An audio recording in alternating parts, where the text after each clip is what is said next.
Bonjour cher abonné, j'espère que tu vas bien.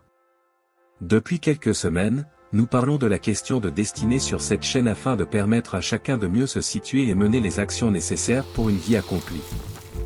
Dans cette nouvelle vidéo, je vais te parler de 6 signes qui montrent que tu es dans ta destinée. Il s'agit des signes infaillibles qui révèlent que tu es en train de faire ce pour quoi tu as été créé. Avant de continuer, abonne-toi à la chaîne si ce n'est pas encore fait et active la cloche de notification pour ne rien manquer des prochaines révélations. Le tout premier signe qui montre que tu es dans ta destinée est que tu connais tes capacités, tes forces et tu exerces des fonctions ou des activités qui sont en alignement direct avec ces dernières. Autrement dit, tu es conscient de qui tu es. Tu connais tes forces, tes capacités, tes dons, tes talents, tes valeurs et tu exerces des activités ou des fonctions dans lesquelles tu les utilises au quotidien.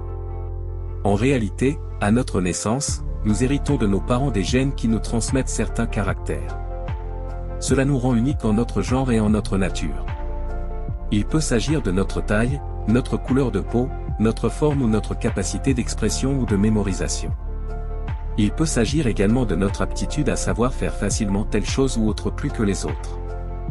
C'est pour cela que nous n'avons pas les mêmes formes d'intelligence, ni les mêmes aptitudes ou caractères. Certains sont introvertis, d'autres sont extravertis ainsi de suite. Bref, nous sommes différents les uns des autres et nous n'avons pas les mêmes capacités, les mêmes aptitudes ou comportements. La réalité est que nos forces, nos capacités, nos dons et talents nous sont donnés en fonction de notre mission de vie. Selon votre mission, le Créateur vous a doté des véhicules et armes nécessaires pour aller à l'affront et accomplir votre destinée.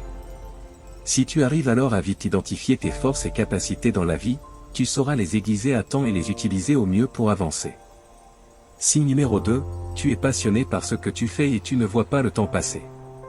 Quand on est dans sa destinée, on aime ce qu'on fait dans lequel on ne voit même pas le temps passer.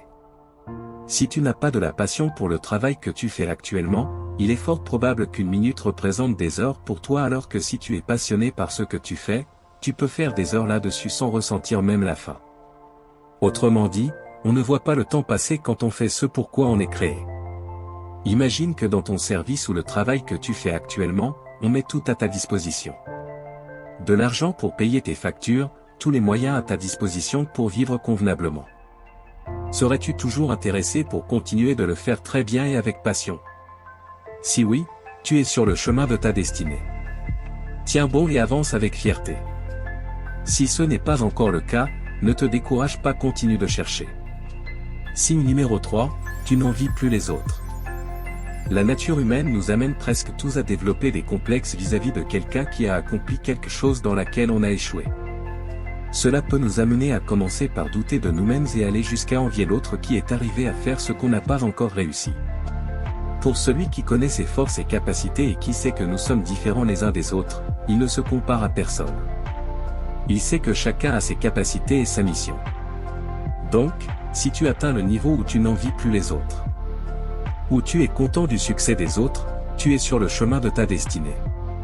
Signe numéro 4, tu es devenu une solution pour les autres. En réalité, les capacités, les dons ou talents que Dieu a déposés en chacun de nous sont pour les autres. Et c'est en exprimant notre potentiel et en nous mettant au service des autres que nous récoltons en retour les avantages qui vont avec. Une personne qui a le don de bien chanter par exemple ne va quand même pas se cacher dans sa chambre pour chanter pour lui-même. À un moment donné, il faut qu'il aille chanter au dehors pour les autres et s'il le fait bien en devenant une solution pour les autres, il va naturellement récolter les bénéfices. Prenons maintenant le cas de quelqu'un qui a reçu le don de guérison. S'il prie pour toi, tu guéris automatiquement quelle que soit ta maladie. Dieu ne lui a pas fait ce don pour lui seul mais pour les autres. S'il prie pour les malades qui recouvrent la guérison, il sera traité plus qu'un ministre ou un président. Il ne manquera de rien. Voilà comment votre destinée peut vous propulser à des niveaux dépassant l'entendement humain. Ceci étant, vous n'allez jamais manquer de quoi vivre si vous êtes dans votre destinée. Ceci s'applique à toutes les fonctions ou missions de la vie. Et donc, quel que soit ce que tu fais, si tu remarques que tu es devenu une solution pour les autres, tu es sur le chemin de ta destinée. Signe numéro 5, ta vie a un sens et tu es épanoui dans ce que tu fais.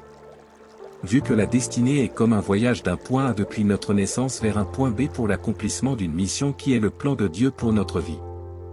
Quand tu es dans ta destinée, on ressent une certaine paix intérieure. On sent qu'on vit pour quelque chose de noble et forcément, on est épanoui. Si tu es épanoui dans ce que tu fais actuellement et tu connais le sens de ta vie, tu es dans ta destinée. Signe numéro 6, tu as confiance en toi. Sur le chemin de ta destinée, le fait de connaître ses forces et capacités que j'appelle ici les armes de Dieu et les problèmes qu'on est appelé à corriger rend confiant. En effet, cela développe naturellement en soi une certaine confiance qui pousse à agir là où les autres ont peur. Quand tu te sens appelé pour trouver solution à un problème, ce dernier devient pour toi un challenge ou un défi que tu affrontes avec sérénité. Si tu remarques ces 6 signes ou la majorité de ces derniers dans ta vie, prends soin de toi car tu es sur le chemin de ta destinée. Que Dieu t'assiste et te protège afin que ta vie soit au moins la solution durable à un problème de l'humanité et tout ceci pour sa gloire. Si tu aimes cette vidéo, mets-moi un pouce bleu, abonne-toi à la chaîne et partage la vidéo au maximum afin qu'elle puisse édifier plus de personnes. Avec J'ai brûlé mon bateau, deviens la personne que Dieu t'appelle à être.